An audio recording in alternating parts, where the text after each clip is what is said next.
அகிலத்தின் அன்பான சொந்தங்களுக்கு இனிய வணக்கம். மீனவர் காலனியின் ஊடாக சந்தித்திருக்கின்றோம்.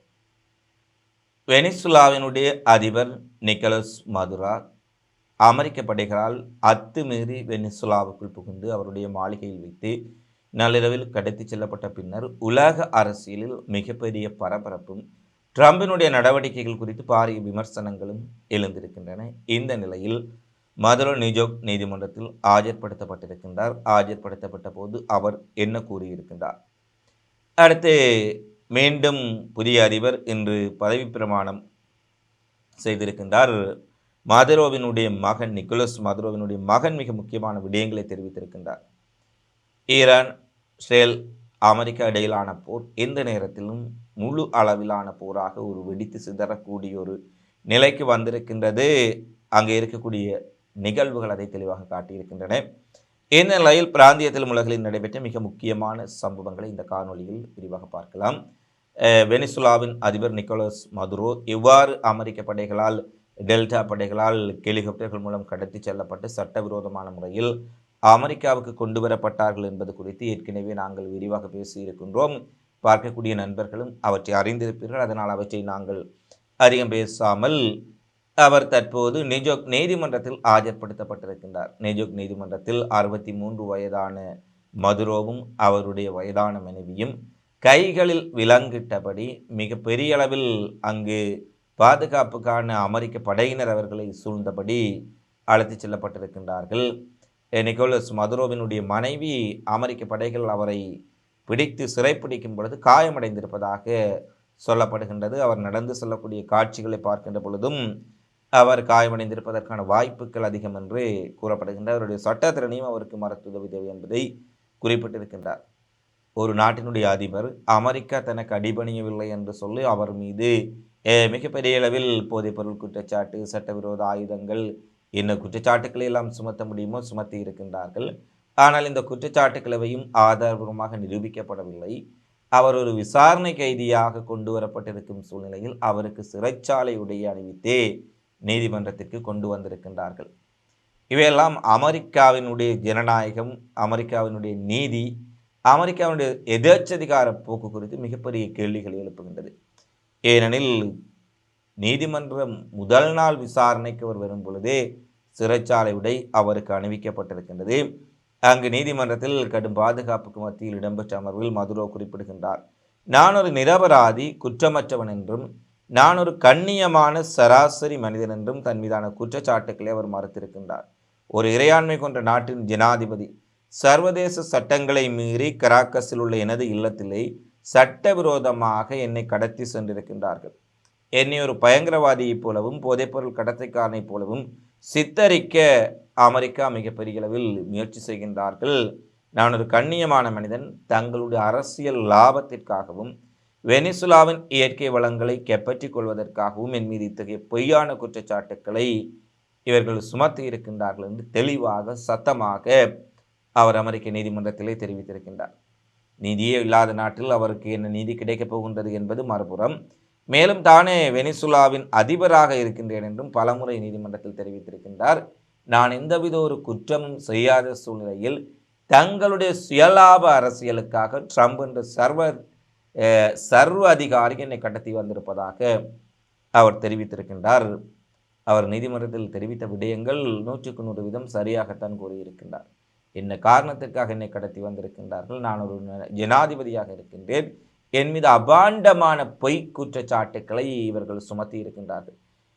அமெரிக்காவினுடைய நடைமுறைகளை பார்க்கின்ற பொழுது இவர்கள் திட்டமிட்டே நிக்கோலஸ் மதுரோவை ஒரு கேவலப்படுத்தி காட்ட வேண்டும், அமெரிக்காவை எதிர்ப்பவர்களுக்கு அல்லது அமெரிக்காவுக்கு யாழ்ரா அடிக்காதவர்களுக்கு ஒரு அச்சத்தை ஏற்படுத்த வேண்டும் என்ற நோக்கத்தில் அவர்கள் ஒவ்வொரு விடயத்தையும் செய்வதை தெளிவாக பார்க்கக்கூடியதாக இருக்கின்றது. ஏனெனில் நீதிமன்றத்துக்கு ஒருவரை கொண்டு செல்லும் போது அங்கு அவர் கைவிலங்கட்டு அழைக்கப்படும் காட்சிகள் எல்லாம் பரவலாக வெளியிடப்படுவதில்லை. சாதாரணமான மிகப்பெரிய கிரிமினல் குற்றவாளிகளை கூட அவ்வாறு காட்டுவது மிக மிக குறைவு. ஆனால் அவர் கைவிலங்கட்டு அழைத்து விடப்படுகின்றார், இராணுவத்தினரால் நடத்தி செல்லப்படுகின்றார். அவருடைய மனைவி அந்த பெண்மணியை கூட கைவிலங்கிட்டு அழைத்து செல்லக்கூடிய வீடியோ பதிவுகளை எல்லாம் அவர்கள் வெளியிட்டு அவர்களுக்கு சிறைச்சாலை உடைகளை அணிந்து மிகவும் சோர்வான களைத்து இருக்கின்றார்கள். அவர்கள் மிக மோசமான தடுப்பு காவலில் வைக்கப்பட்டிருந்தார்கள். இவ்வாறான நிலை இவர்கள் அமெரிக்காவை எதிர்ப்பவர்களுக்கு என்னாகும் என்ற ஒரு அச்சத்தை ஏற்படுத்துவதற்காக திட்டமிட்டு செய்யக்கூடிய ஒரு வேலைகளாகத்தான் பார்க்கக்கூடியதாக இருப்பதை பலரும் விமர்சித்திருக்கின்றார்கள். பார்ப்பதற்கே தெரிகின்றது. ஒரு நாட்டு அதிபரை குற்றச்சாட்டுகள் நிரூபிக்கப்படாதவரை அவர்கள் கைவிலங்கிட்டு 63 வயதுள்ளவரை எவ்வாறு நடத்தி செல்கின்றார்கள். ஆனால் இந்த உலகம் இதை பார்த்து கொண்டுதான் இருக்கின்றது. தனக்கு பிடிக்காதவர்களை அவனுடைய இறையாண்மை கொண்ட நாட்டுக்குள் சென்று இராணுவத்தை அனுப்பி அவர்களுடைய மெய்ப்பாதுகாவலர்களுக்கு 50 மெய்ப்பாதுகாவலர்கள் கொல்லப்பட்டிருப்பதான செய்தி வழியாக இருக்கின்றது. அதில் 34 பேர் கியூபா நாட்டை சேர்ந்தவர்கள். எனில் வெனிசுலா அதிபர் நிக்கோலஸ் மதுரோவினுடைய உள்ளக பாதுகாப்பு பிரிவில் இருந்தவர்கள் அனைவருமே கியூபா குடிமக்கள். அடுத்து வெனிசுலா, அடுத்தடுக்கு அதிலும் பலர் கொல்லப்பட்டிருக்கின்றார்கள். இதன் பின்னர் அவர் கடத்தி செல்லப்பட்டு இன்று நீதிமன்றத்தில் இவ்வாறான ஒரு நிலையை எதிர்நோக்கி இருக்கின்றார். எனவே நீதிபதி அவருடைய பேச்சுக்களை கேட்பதாக தெரியவில்லை. ஏனெனில் அங்கு நீதிபதி எல்லோருமே முன்கே அவர்கள் முடிவு செய்து விட்டார்கள் அவரை சிறையில் அடைப்பதென்று.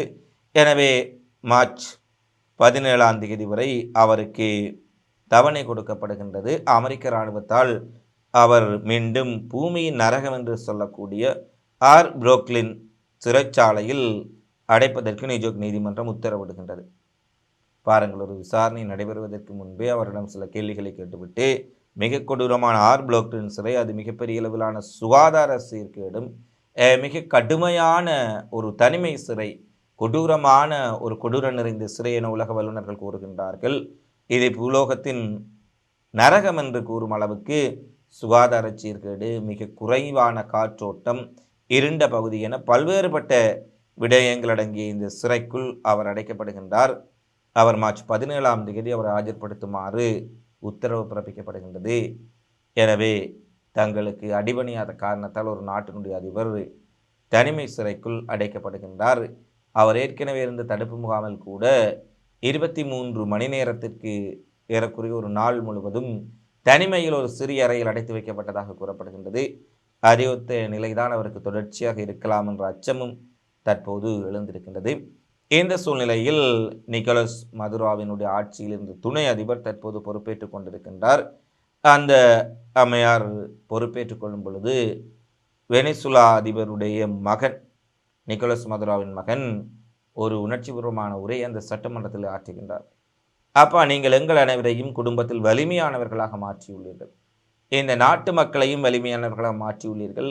நீங்கள் திரும்பி வரும் வரை நாங்கள் எங்கள் கடமையை நிறைவேற்றுகின்றோம், தாய் நாட்டை நாங்கள் ஒருபோதும் விட்டு கொடுக்க மாட்டோம் என்று உணர்ச்சி பொங்க பேசக்கூடிய காட்சிகளும் வெளியாக இருக்கின்றன. என்னுடைய தாயும் தந்தையும் கடத்தப்பட்டிருக்கின்றார்கள், தாயும் அமெரிக்க படைகளால் கடத்தப்பட்டிருக்கின்றார். எனவே இது தொடர்பாக அங்கு Y a ti, papá, te digo, hiciste de todos nosotros en la familia gente fuerte. Aquí estamos, cumpliendo hasta que regrese. La patria está en buenas manos, papá. Y pronto nos vamos a abrazar aquí en Venezuela. Y vas a ver a los muchachos, Cilia. Los vas a ver, Cilia. Nos vamos a ver. Que viva Venezuela, que viva la patria. Y aquí estamos firmes para lo que tengamos que hacer por nuestra patria. Los amamos mucho. Muchas gracias. மிகப்பெரிய அளவில் மேற்கத்திய ஊடகங்கள் Nicolas Maduro மிகப்பெரிய சர்வதிகாரி, நாட்டை அடக்கி ஒடுக்கி இருக்கின்றார், அவர் சிறைப்பிடிக்கப்பட்டதன் பின்னர் மிகப்பெரிய அளவில் மக்கள் கொண்டாடுகின்றார்கள் என்றெல்லாம் செய்திகளை வெளியிட்டாலும் கூட உண்மை அவ்வாறு இல்லை. ஏனெனில் அதிகளவான ஊடகங்களை இந்த மேற்குலக நாடுகள் தான் வைத்திருக்கின்றார்கள். லட்சக்கணக்கான மக்கள் மதுரோவை விடுதலை செய்யுமாறும் அவருக்கு ஆதரவு தெரிவித்தும் வீதிகளில், தெருக்களில் இறங்கி மிகப்பெரிய அளவில் போராடி கொண்டிருக்கின்றார்கள். இன்றைய தினமும் போராட்டம் நடைபெற்றிருக்கின்றது. ஆனால் ஒரு சில இடங்களில், எல்லா இடங்களிலும் எதிர்ப்பாளர்கள் இருப்பார்கள். எந்த ஒரு நாட்டிலும் ஆளுங்கட்சிக்கு எதிராக எதிர்க்கட்சி இருக்கும். ஆனால் தற்போது அமெரிக்கா மேற்குலகத்தினுடைய பணத்திற்காக வேலை செய்யக்கூடிய, போராட்டங்களை தூண்டக்கூடிய பலர் இருப்பார்கள். அவ்வாறானவர்களுடைய ஏற்பாட்டில் அல்லது எதிர்ப்பாளர்கள் எங்கும் இருப்பார்கள்.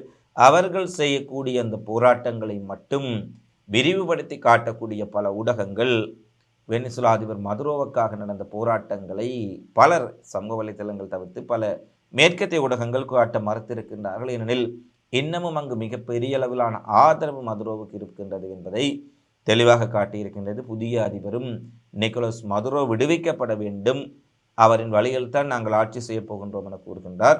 இந்த நிலையில் தான் அமெரிக்காவுக்கு ஒரு புதிய சிக்கல் ஏற்பட்டிருக்கின்றது. புதிய ஆட்சியாளர்கள் இன்று பதவியேற்றுக் கொண்டிருக்கும் சூழ்நிலையில் மிகப்பெரிய எண்ணெய் நிறுவனங்கள் எல்லாம் வெனிசுலாவுடைய எண்ணெய் எடுப்பதற்கு நீங்கள் வாருங்கள், அங்கு உட்கட்டுமானங்களை செய்ய வேண்டும், எண்ணெய் அகழ்வு பணிகளை ஆரம்பிக்க வேண்டும், அதற்காக முதலீடு செய்தால் மிகப்பெரிய லாபத்தை எல்லாம் பெற முடியும் என்று ட்ரம்ப் கூறியிருந்தாலும் அமெரிக்காவின் மிகப்பெரிய எண்ணெய் நிறுவனங்கள் வெனிசுலாவுக்கு செல்வதற்கு தயக்கம் காட்டுவதான செய்திகள் தற்போது வெளியாக இருக்கின்றன. ஏனெனில் ட்ரம்ப் கூறுவதைப் போலவோ மேற்கத்திய ஊடகங்கள் கூறுவதைப் போலவோ அமெரிக்காவுக்கு ஆதரவான நிலைப்பாடு அங்கு இல்லை, அந்த மக்கள் மத்தியிலும் இல்லை, எதிர்க்கட்சிகளிடம் கூட இல்லை. எதிர்க்கட்சி தலைவர் என்று சொல்லக்கூடிய ஒரு சில அமெரிக்க ஸ்டேலினுடைய பொம்மை தலைவர்களை வைத்துக்கொண்டு அந்த நாட்டினுடைய கட்சிகளில் கூட அமெரிக்க ஆதரவு நிலைப்பாடு இல்லை. இதன் காரணமாக எந்த நேரத்திலும் ஒரு மக்கள் போராட்டம் வெடிக்கலாம். அங்கு இருக்கக்கூடிய அமெரிக்க எண்ணெய் நிறுவனங்கள் முதலீடு செய்த பில்லியன்கள் கூட மேல பெறப்படாத நிலை கூட ஒரு ஏற்படலாம், ஒரு கிளர்ச்சி வெடிக்கலாம், அமெரிக்காவினுடைய ஏகாதிபத்திய வளச்சுரண்டலுக்கு எதிராக போராட்டங்கள் வெடிக்கலாம் என்று அச்சப்படக்கூடிய இந்த எண்ணெய் நிறுவனங்கள் அமெரிக்க ஆதரவு மிகவும் குறைவாக இருப்பதால் அங்கு சென்று தாங்கள் மாட்டிக்கொண்டு விடுவோமா என்ற அச்சங்களும் மிகப்பெரிய அளவில் எழுந்திருக்கின்றது. இந்த நிலையில் தான் ட்ரம்பினுடைய எண்ணெயை பெற்றுக்கொள்ளும் திருடும் நோக்கம் நிறைவேறாது விட்டால் வெனிசுலா மீது 2ஆம் கட்ட தாக்குதல் அல்லது தரைவழி தாக்குதல் மேற்கொள்ள வேண்டிய சூழல் ஏற்படுமா என்பதெல்லாம் தற்போது கேள்விகளாகத்தான் எழுந்திருக்கின்றன. ஏனெனில் ட்ரம்பினுடைய நோக்கம் இவரை கைது செய்தவுடன் மிகப்பெரிய வன்முறை வெடிக்கும், போராட்டக்காரர்கள் எவ்வாறு பங்களாதேஷில் வேறு பகுதிகளில் செல்கின்றார்களோ அதே போல பாராளுமன்றம் சட்டமன்றத்தை எல்லாம் தீ வைத்து கொளுத்துவார்கள், நாடே பற்றி எரியும். அந்த நேரத்தில் நேரடியாக வசதியாக அமெரிக்க படைகள் உள்ளே புகுந்து நாட்டில் ஏற்பட்ட கலவரத்தை அடக்குகின்றோம், அமைதியை கொண்டு வருகின்றோம் என தெரிவித்து அந்த இராணுவத்தை அனுப்பி தங்களுடைய கட்டுப்பாட்டில் நாட்டை எடுத்து தங்களுக்கு சார்பான ஒரு பொம்மையை ஆட்சியில் இருத்தி விடுவார்கள். இதைத்தான் அவர்கள் காலங்காலமாக செய்து வருகின்றார்கள். ஆனால் அந்த மக்கள் அவ்வாறு எந்த ஒரு செயலையும் செய்யவில்லை. சட்டமன்றங்களை கொளுத்தவில்லை, நாடாளுமன்றத்தை கொளுத்தவில்லை, அரசு தலைவருடைய இல்லங்களை கொளுத்தவில்லை, எதுவுமே செய்யவில்லை.